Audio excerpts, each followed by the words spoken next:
The jab is the most important weapon, man. Your jab sets everything else up, but a shovel hook is a good shot to use, especially coming off at a counter, right? If you counter, slip, boom, come with that shovel hook to either the jaw or the body. It's a good shot to throw. How do we throw a jab fast? Typically, what makes a jab not be fast is usually when you cock back. So when you throw your jab, if you were to cock back here, right? If I pull my arm back and then I jab, that's like usually going to be 90% of the reason why anybody jabs slow in the first place. If you can eliminate telegraphing before you throw your jab is going to be way better. So what I would suggest you to do is just work on, like, imagine if there was a fly in front of you and you wanted to reach out and grab the fly, right? You would just reach out and grab. But what you wouldn't do is you wouldn't go like, you wouldn't cock back and then reach out. You just reach out. And then another tip, what you can do is push off your back foot. So not only are you reaching out, you're pushing off your back foot. Because the thing is that when you want to throw a hard jab, what most people do is they cock back because they think that their power is going to come from their arm. So they cock their arm back. But that's not where your power comes from. Your power comes from the ground up. So if you push off your back foot, your power comes from the ground, and then you reach out at the same time. So push and reach. That's how you have a fast jab while keeping your power at the same time. How do you fight a taller opponent? So to fight a taller opponent, I know typically you'll hear people say that, like, what they like to do is get on the inside. You want to fight like Mike Tyson, you want to bob and weave, slip your way inside and throw the hooks and the uppercuts and things like that. But I actually don't agree with that style. I think that style is good if you're a little tank, right? If you're a tank and you can get in there and just bulldoze somebody that's bigger than you, that's fine. But typically, I like the way Gervonta Davis fights in boxing, and I like the way Merab fights in MMA.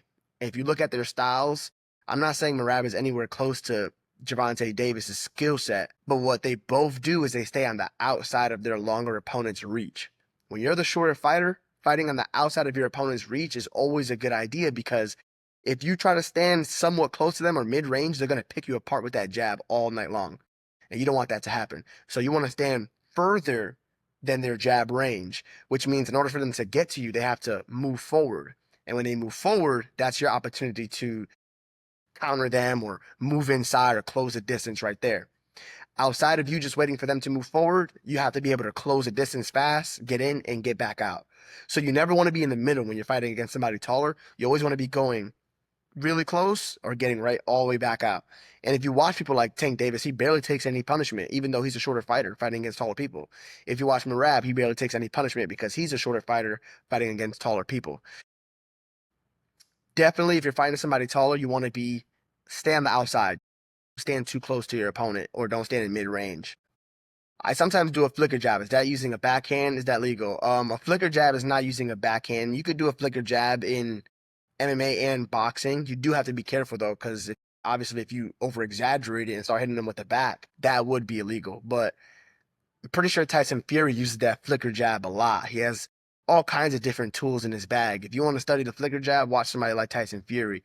He has that mixed with feints and all types of hooks and head movement and all kinds of things. But me personally, I've never really used the flicker jab, so I don't have too much experience with that. I like to use like a more of like a power jab.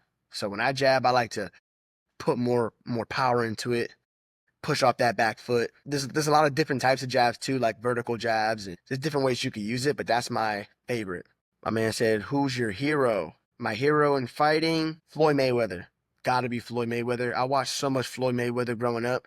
Man, I watched so much Floyd Mayweather that to this day, if I'm on my phone, if I go to look someone up or just look anything up, if I forget what I was looking for, my fingers will naturally just start writing Floyd. That's how much I looked Floyd up throughout the past. Like, I watched Floyd, I watched pretty much all his fights front to back, studied everything about him just because I resonate with his style so much. A fighter, and Floyd is a defensive fighter, and Floyd's motto has always been hit and don't get hit, right? Like, live to fight another day, skills pay the bills, get in and get out.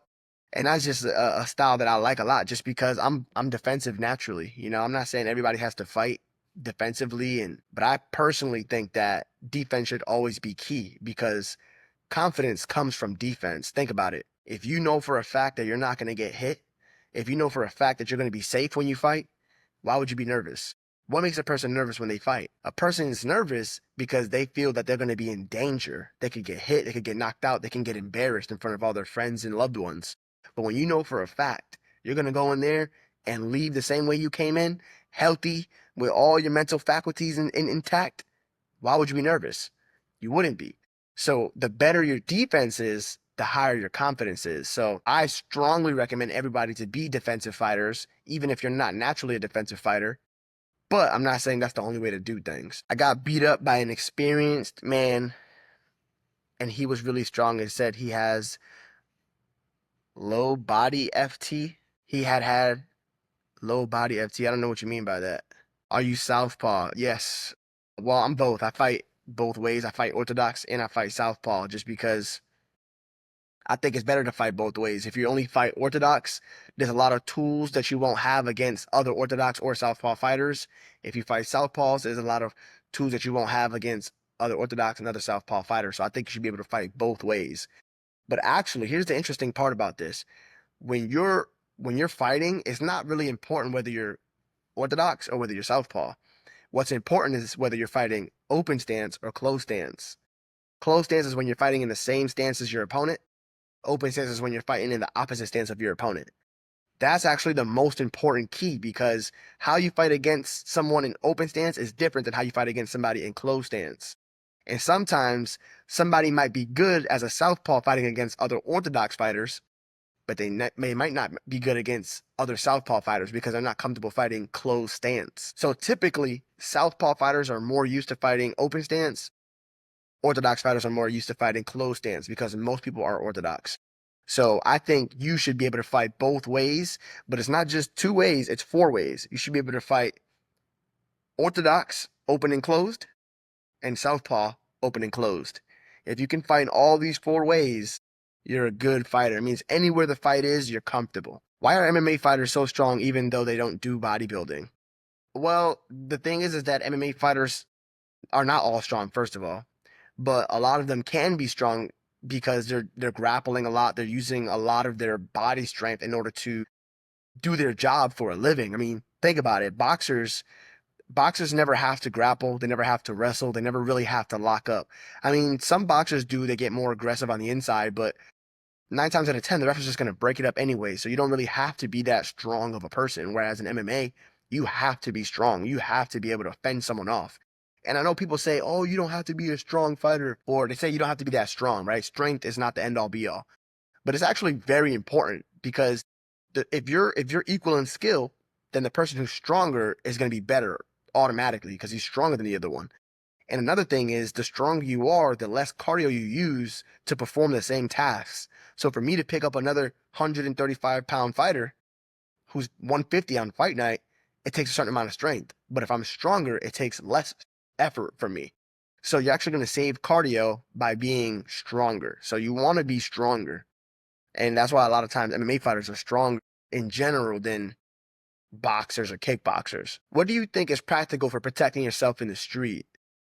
That's a good question. So I think the best form of self-defense is boxing. I used to think it was going to be like Muay Thai, but I actually changed my mind on that topic recently. And the reason why is because boxing has footwork in it. And if you watch people go look up like people getting jumped in the street. If you could find this on Reddit or find this on Twitter, if you could find these online, watch people getting jumped in the street. A lot of times, people who move their feet never end up getting beat up that badly. Here's the reason why.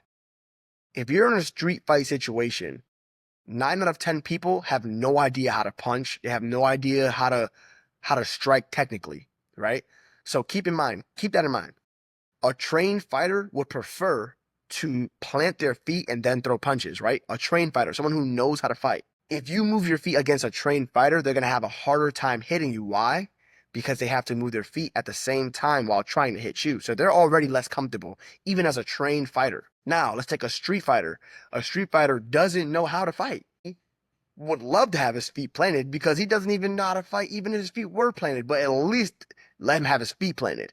If you make him move his feet while striking, he was already off balance before with his feet planted. So imagine how much more imbalanced he's going to be with his feet having to move while you move. So even if you're fighting against 3 people, guess what? You have 3 sloppy people chasing after you, trying to punch at you, tripping all over themselves. I've seen a dude, he must have been like about 150 pounds, 5'8", fighting against a dude about 6'3". The dude ran at him. All the 5'8" did do was just move out the way. Big buddy fell on the ground. He got on top of him and started beating him up. So if you move your feet in a street fight situation, 9 times out of 10, you're going to be good. And then especially if you have some training behind you, all you have to do is this. Let's say you're fighting against 2 or 3 people. You're moving your feet, plant your feet, fire. Once one reaches in to swing at you, plant your feet, fire. Easy. So yeah, boxing is the best self-defense for a street situation because it's the only one that really involves footwork. Whereas Muay Thai is kind of stationary. You don't want to be stationary in a street situation. Grappling, you're on the ground. You don't want to be on the ground in a street situation. What other styles? Wrestling, same. I mean, you're grabbing up on someone. You don't really want to be locked up in one spot in a street situation.